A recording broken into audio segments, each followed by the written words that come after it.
Hi, it's Sam and welcome back to my booktube channel. Today we are going to be doing a reading vlog slash holiday type of vlog, and that is because last weekend my boyfriend ran an ultra marathon in Dorset. Yes, I went along. No, I didn't run the ultra marathon. I don't know what might give it away, but my only hobby is reading. So I took a big stack of books with me, and the aim of the weekend was to do an ultra reading marathon while my boyfriend actually runs an ultra marathon. So you can see how that goes in this video.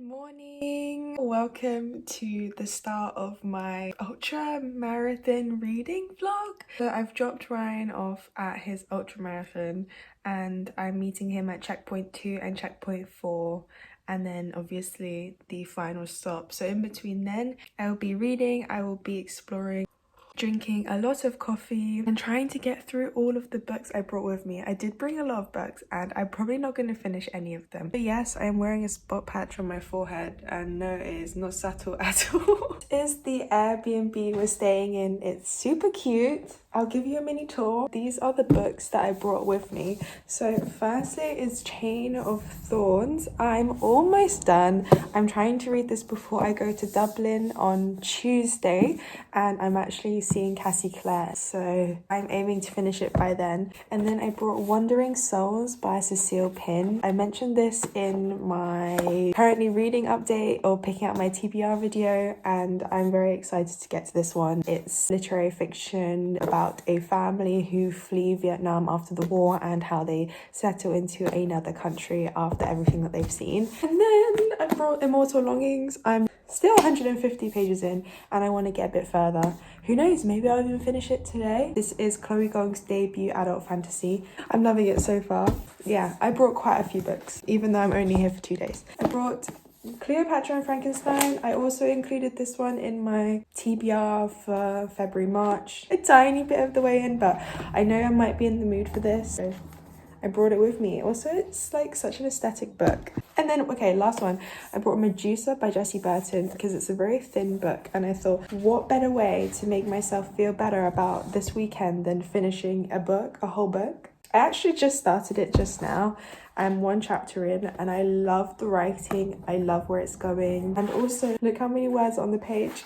I could read this in an hour if I really tried. These are all my books that I brought for my 2 days away from home. And I have my Kindle. I'm actually reading Cursed Crowns by Catherine Doyle and Catherine Webber. If you didn't know, Twin Crowns was one of my favourite books of last year. It's a YA rom-com fantasy with 2 twin sisters who are princesses and they are separated at birth. One grows up in the kingdom as the princess and the other one is stolen away by the witches who want to reclaim their land and have trained Ren, the other sister, to go back and one day get the place on the throne for them. Those are all the books I'm reading. It's very chaotic. I actually don't know how much reading I'll actually be doing.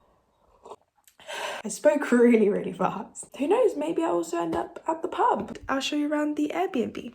Little coffee area, little breakfast bar, bed area. I love this, but I feel like if I actually did have this in my own house or my own room, it would just look awful because I would stuff so much onto it and it would literally be bending. But I like it here, it's very aesthetic. And then a little sofa, but I've got ibuprofen, a blanket, pajamas, empty glass of wine, empty bottle of water. And then, I know you're a reader when you just have random bookmarks and tabs laying around. This is, okay, appreciate this bookmark, please. It's inspired by the Priory of the Orange Tree and it's gorgeous. I think this was from a Fairy Loot box last year. I've got Chain of Thorns bookmark because I'm reading it right now. Tabs. These are my boyfriend's Crocs. I didn't bring mine. But look how cute the little gibbets are. How cute. Oh, there's my Kindle and my journal. And here we are, the fit. Driving to meet Ryan at his second checkpoint. I've got my coat on and my book girly tote bag. Let's go. Okay. I think this is him.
I just got to checkpoint 4. It's about 1 p.m. and Ryan started running at 7:30, so he's been running for like so many hours now. The drive here to checkpoint 4, oh my god, I was fearing for my life because I didn't have any signal, so I could barely get the maps up on the way here.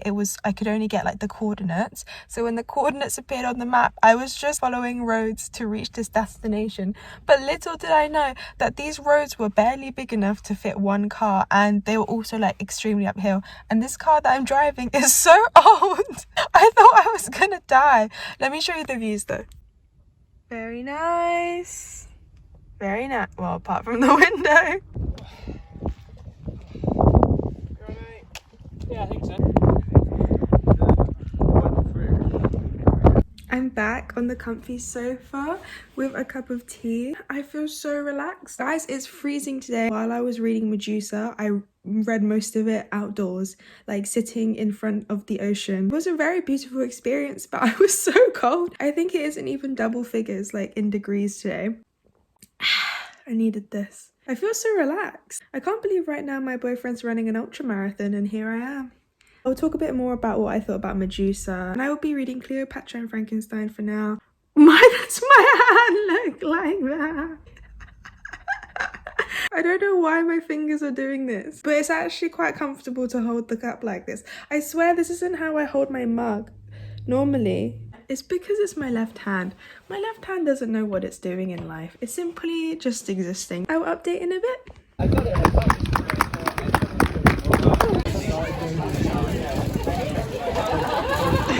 Good morning, it's day 2.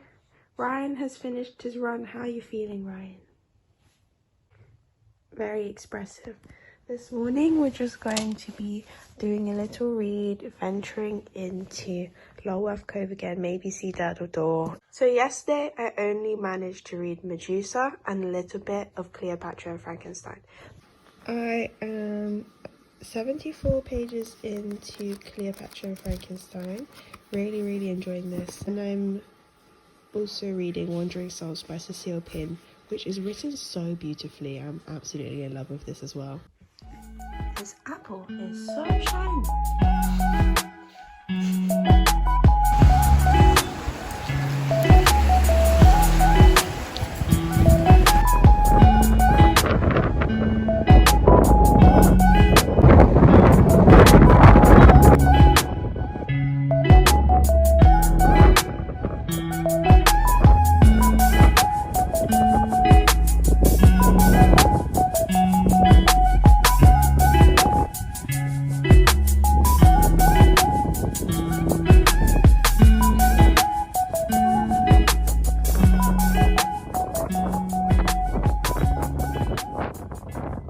So I've also realised that I never fully gave my thoughts on Medusa by Jessie Burton, which is the only book that I finished on my ultramarathon reading weekend. I really enjoyed this book. It was such a page turner. It was written in a really lyrical way that I became very engrossed in the story very quickly. I'd say even from chapter 1 I was hooked.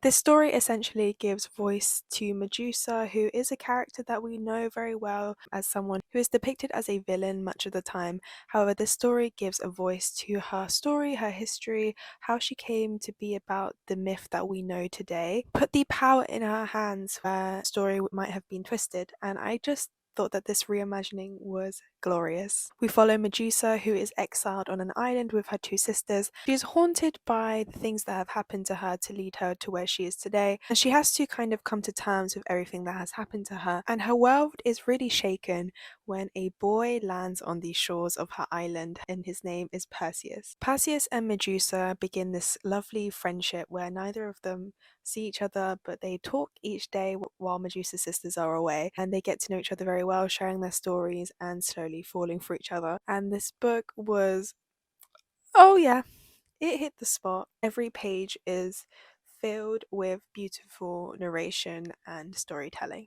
There are just some really lovely lines in this book. One particular part that got me very earlier on was page 12. Perseus laughed, a sound to make cracks in my resolve, a sound even now to be found in my soul. A sound to be found within my soul. I don't know why. I read that and I was transported. It's like, God damn it, that's beautiful. I would definitely recommend this. I want to read more Greek retellings and reimaginings this year, and this is the perfect place to start. It's so thin, it's a great way to jump into the genre. I see people often saying on Goodreads that this is the story that Medusa deserved, and yeah, that's all I can say. It simply is that. And I was also reading a bit of Cleopatra and Frankenstein. I'm 86 pages in. I am really enjoying this book. It's told in a really beautiful way. It follows our main character Cleo, who gets into a relationship with an older man. It follows her quick marriage to him, but also the slow breakdown of their marriage as well. I've heard it's heartbreaking, I've heard it's emotional. So far the storytelling has been great. It has a great humor to it and is constantly making me chuckle, but also then kind of throwing in these lines that are actually also quite deep. So I can't wait to see how the rest of the book goes. Thank you so much for watching. Please leave a comment letting me know if you enjoyed this type of video, and let me know how you're doing. How was your day? How's your week been? What are you reading? In the meantime, you can catch me at Sam Falling Books on TikTok and Instagram.